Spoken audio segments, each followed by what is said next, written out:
The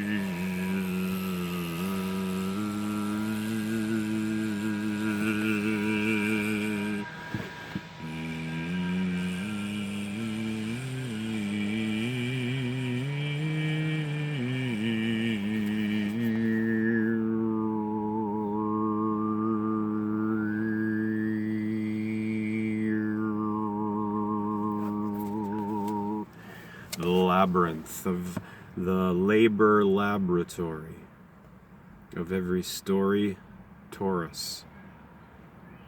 Merry-go-round, ground, G-round, Gaia, round, Earth, sound, surround, Sirius network, Serapis, Osiris, Sirius.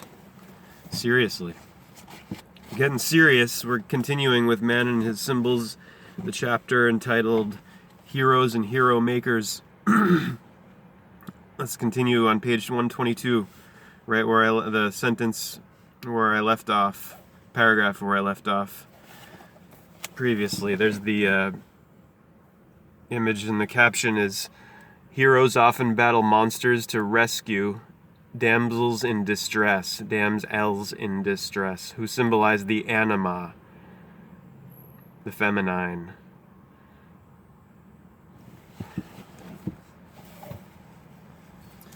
So far, I have been talking about the conclusions that, at the level of his personal associations, my patient could draw from his own dream. Yet there is an archetypal level of the dream, the mystery of the proffered human sacrifice. It is precisely because it is a mystery that it is expressed in a ritual act that, in its symbolism, carries us a long way back into man's history. Here, as the man lies stretched out on an altar, we see a reference to an act even more primitive than those performed on the altar stone in the temple at Stonehenge. There, as on so many primitive altars, we can imagine a yearly solstice rite, combined with the death and rebirth of a mythological hero. The ritual has a sorrow about it that is also a kind of joy, an inward acknowledgement that death also leads to a new life. Whether it is expressed in the prose epic of the Winnebago Indians, in a lament for the death of Balder in the Norse sagas, in Walt Whitman's poems of the mourning for Abraham Lincoln, or in the dream ritual whereby a man returns to his youthful hopes and fears, it is the same theme, the drama of new birth through death. The end of the dream brings out a curious epilogue, in which the dreamer at last becomes involved in the action of the dream. He and others are on a platform from which they have to descend. He does not trust the ladder because of the possible interference of hoodlums. They're called toughs before. But a woman encourages him to believe he can go down safely, and this is accomplished. Since I found out from his associations that the whole performance he witnessed was part of his analysis, a process of inner change that he was experiencing, he was presumably thinking of the difficulty of getting back to everyday reality again. His fear of the toughs, as he calls them, suggests his fear that the trickster archetype may appear in a collective form. The saving elements in the dream are the man-made ladder, which here is probably a symbol of the rational mind, and the presence of the woman who encourages the dreamer to use it. Her appearance in the final sequence of the dream points to a psychic need to include a feminine principle as a complement to all this excessively masculine activity. It should not be assumed from what I have said, or from the fact that I have chosen to use the Winnebago myth to illuminate this particular dream, that one must seek for complete and wholly mechanical parallels between a dream and the materials one can find in the history of mythology.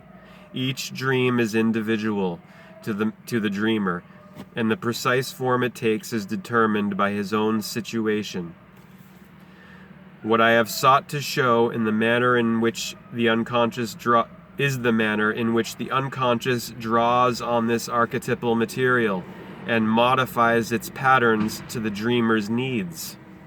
Thus, in this particular dream, one must not look for a direct reference to what the Winnebago describe in the Red Horn or Twin Cycles.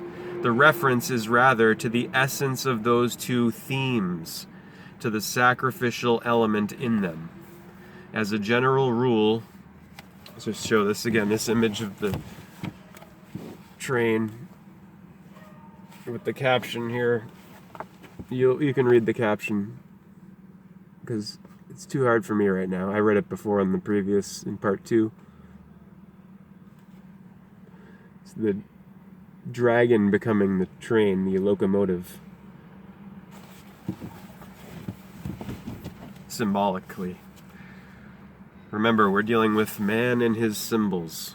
The human being and symbolism of the bull, of all targets.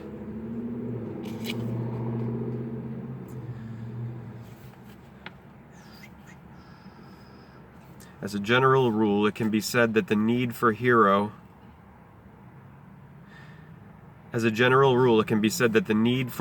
symbols arises when the ego needs strengthening. When that is to say, the conscious mind, the ego, needs assistance in some task that it cannot accomplish unaided or without drawing on the sources of strength that lie in the unconscious mind. In the dream I have been discussing, for instance, there was no reference to one of the more important aspects of the myth of the typical hero: his capacity to save or protect beautiful women from terrible danger. Danger. The damsel in distress was a favorite myth of medieval Europe.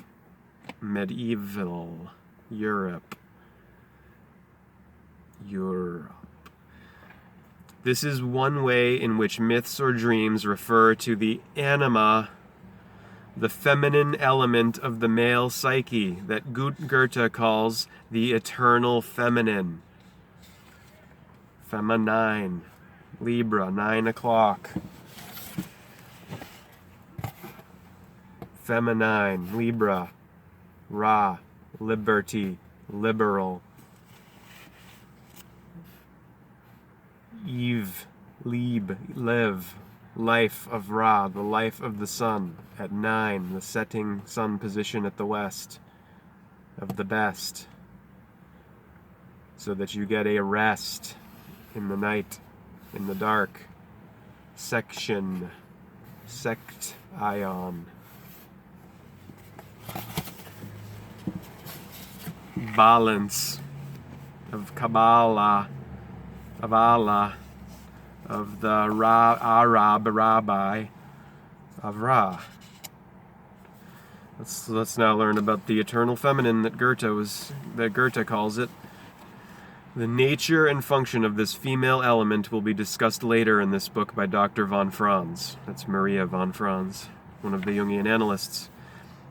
But its relation to the hero figure can be illustrated here by a dream produced by another patient, also a man of mature years. He began by saying, "I had returned from a long hike through India. A woman had equipped myself and a friend for the journey, and on my return I reproached her for failing to give us black rain hats, telling her that through this oversight we had been soaked by the rain." This introduction to the dream, it later emerged, referred to a period in this man's youth when he was given to taking, quote-unquote, heroic walks through dangerous mountain country in company with a college friend. College, knowledge, education. As he had never been to India, and in view of his own associations to this dream, I concluded that the dream journey signified his exploration of a new region, not, that is to say, a real place, but the realm of the unconscious. In his dream, The patient seems to feel that a woman, presumably a personification of his anima, his inner feminine, has failed to prepare him properly for this expedition. The lack of a suitable rain hat suggests that he feels in an unprotected state of mind, in which he is uncomfortably affected by exposure to new and not altogether pleasant experiences. He believes that the woman should have provided a rain hat for him, just as his mother provided clothes for him to wear as a boy. This episode is reminiscent of his early picturesque wanderings, when he was sustained by the assumption that his mother, the original feminine image, would protect him against all dangers. As he grew older, he saw that this was a childish illusion, and he now blames his misfortune on his own anima, not his mother.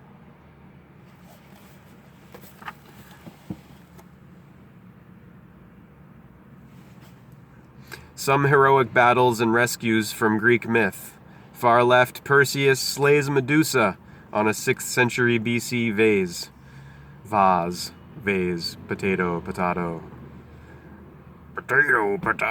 vase. Let's call the whole thing off. That hurts, trying to do that Louis Armstrong impression. Left, that's like doing my librarian in high school, Mr. Malin. It's so social in my library. And the song I did, Ferns and Plants, in high school, Mr. Malin, the librarian. Ferns and plants, books and periodicals with ferns and plants. Wow, that hurts. Don't try that at home. Left, Perseus with Andromeda from a 1st century BC Murael, whom he saved from a monster.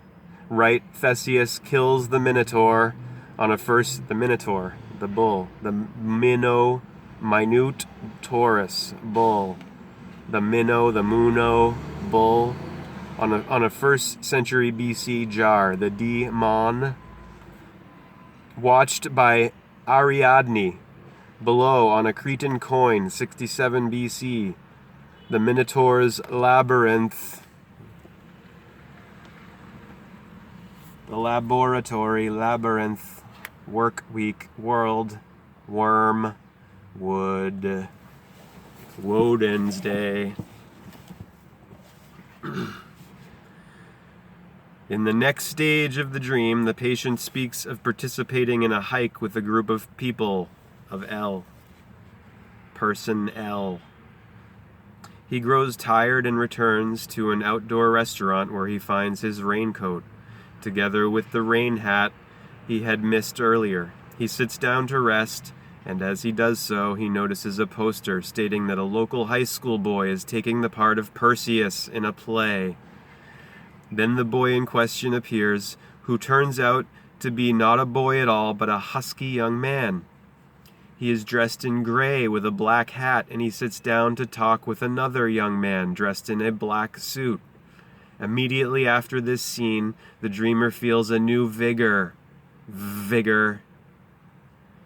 and finds that he is capable of rejoining his party. They all then climb over the next hill. There below them he sees their destination. It is a lovely harbor town. He feels both heartened and rejuvenated by the discovery. Here, in contrast to the restless, uncomfortable, and lonely journey of the first episode, the dreamer is with a group. The contrast marks a change from an earlier pattern of isolation and youthful protest to the socializing influence of a relation to others. Since this implies a new capacity for relatedness, it suggests that his anima must now be functioning better than it was before, symbolized by his discovery of the missing hat that the anima figure had previously failed to provide for him. But the dreamer is tired, and the scene at the restaurant reflects his need to look at his earlier attitudes in a new light, with the hope of renewing his strength by this regression. And so it turns out. What he first sees is a poster, suggesting the enactment of a youthful hero role, a high school boy playing the part of Perseus. Then he sees the boy, now a man, with a friend who makes a sharp contrast to him. Hare Krishna, aloha, namaste, hallelujah. Until next